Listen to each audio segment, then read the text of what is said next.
In 8th grade, I had a pretty big crush on this kid in my class who all just referred to as Brendan.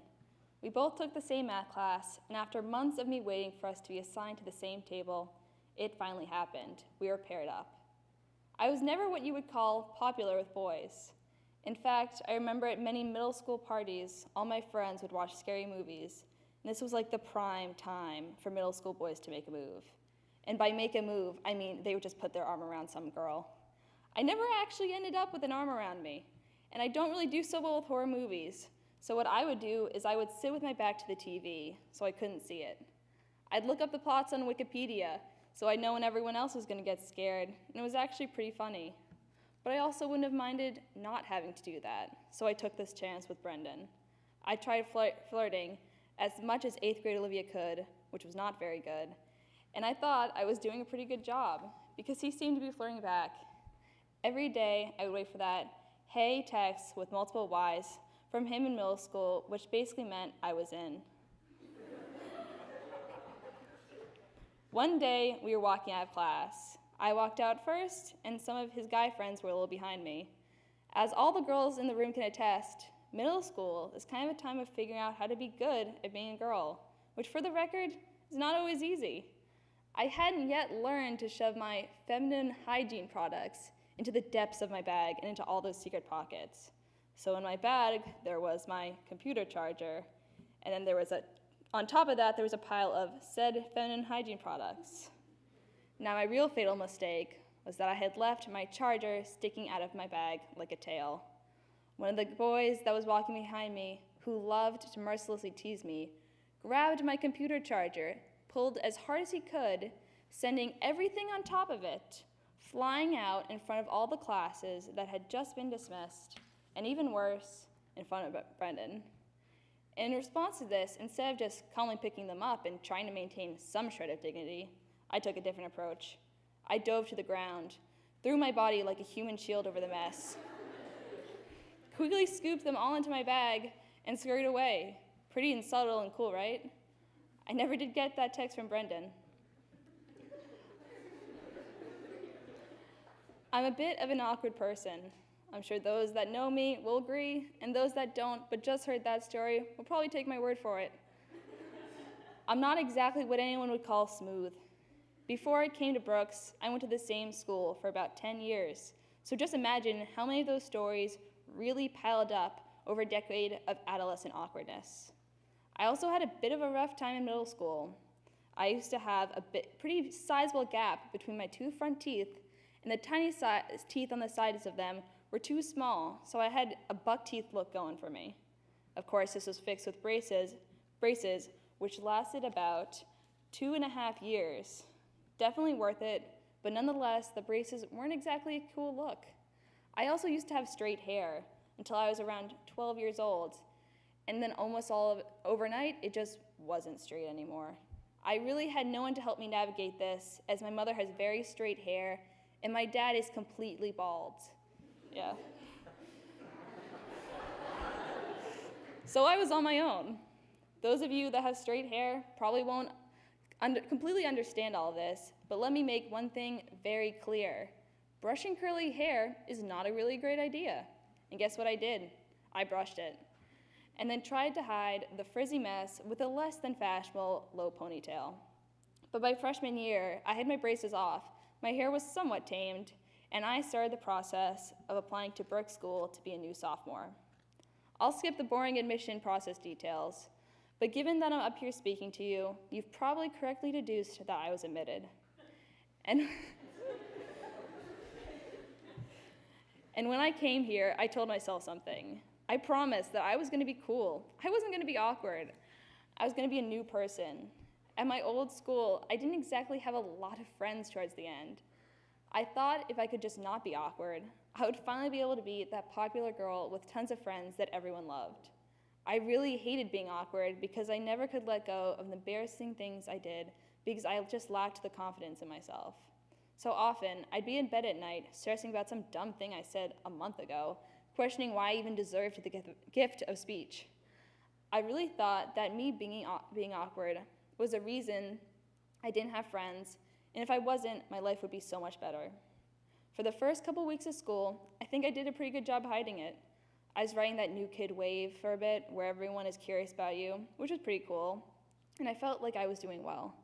I then attended the annual name tag party.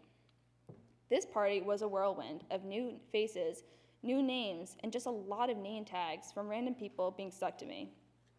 After I returned to my room, I had found that someone had stuck their number to me, so I texted that number to find out who it was. It belonged to Joseph Pape.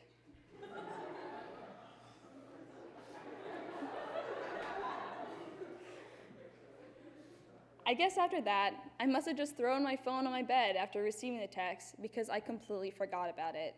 Soon after, I threw myself on aforementioned bed while doing my rendition of the 2013 Robin Thicke hit Blurred Lines. As I finished singing, I heard the familiar ding of my phone as it sent an audio message. I picked it up in horror, hoping that what's sent wasn't actually that bad, but then listened to the audio message of myself singing, "I know you want it, I know you want it."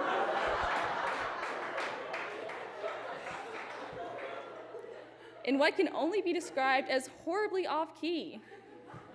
I honestly don't understand the point of these stupid audio messages. I've never sent them on purpose, they've never been helpful, and I've always sent them accidentally. Anyways, I'm pretty sure I received a response of something along the lines of, what was that? The details are a bit blurry to me, as our brains try to protect us by blocking out the most cringeworthy parts of our memories. I probably responded, "Sorry about that, bit of an accident." What I do know is, I never got a text back. I was pretty embarrassed and stressed, but I told myself I didn't need to worry. He was older, and I'd barely see him, right? But of course, they changed my chemistry section about a week or so later, and I was assigned to sit right next to him.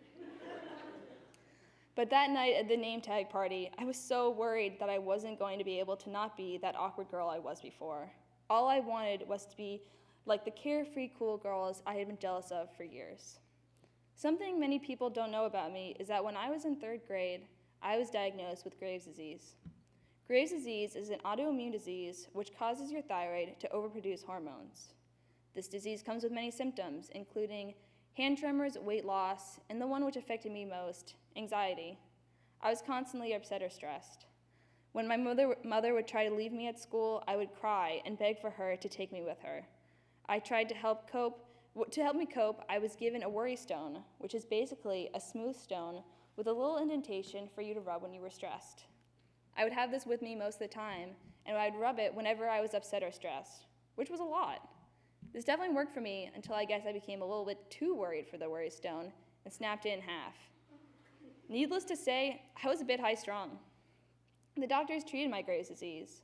I went through radioactive iodine therapy, which used radiation to kill my thyroid.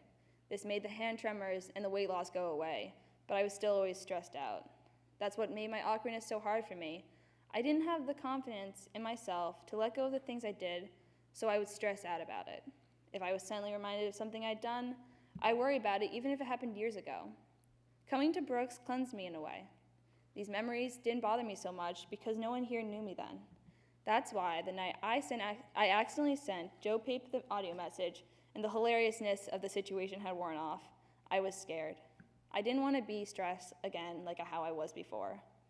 It's been 2 years since I first came to Brooks, and I was tasked with writing this speech for oratory.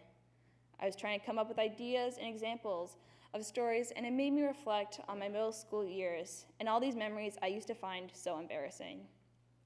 Since coming to Brooks, I've had many awkward moments other than sending an audio message of me singing to Joseph Pape. But I don't stress out about them, and I barely think about them at all. I didn't really understand why until recently. My entire life I've been awkward. I can think of things I did even in kindergarten that are embarrassing. But my whole life I haven't been stressed. That just isn't who I am. The whole reason I could never become like the girls I had been envious of for so long was because that wasn't who I am. I am now a senior, and I think I've learned a lot about myself. I have friends now, and I finally feel like I can be completely who I am. I'm not stressed. I'm still awkward, but I'm not stressed. I've stopped trying to be what I'm not, and I've gained a confidence in myself that I never had before. I don't stress myself out about changing myself. I don't really think I need to. Actually, I know I don't need to. People like me for who I am, and I like me for who I am. The reason I wanted to talk about this for my speech was because I wish that had been something I heard when I was younger. So do the people who feel like they don't know where their place is or that they have to change themselves. Be patient. Don't worry right now about changing to fit into something you're not just because you think people will like you more. It's exhausting, and most of the time it doesn't work out that well. Everyone, at some point, will find somewhere where they feel comfortable and happy. In my life before Brooks, I didn't have friends, and I blamed that on myself and how I did awkward things. I was always stressed and nervous because I thought I had to act like someone else. The reality was, I just hadn't found my place. Sure, I might still not be great at flirting, and occasionally I'll fall down the stairs by the dean's den. Thank you to Jade for helping me up. But it doesn't really matter to me anymore. At last, I feel like I have a place where I belong, and it's because I'm finally allowing myself to be me. And I'm the happiest I've been in my entire life.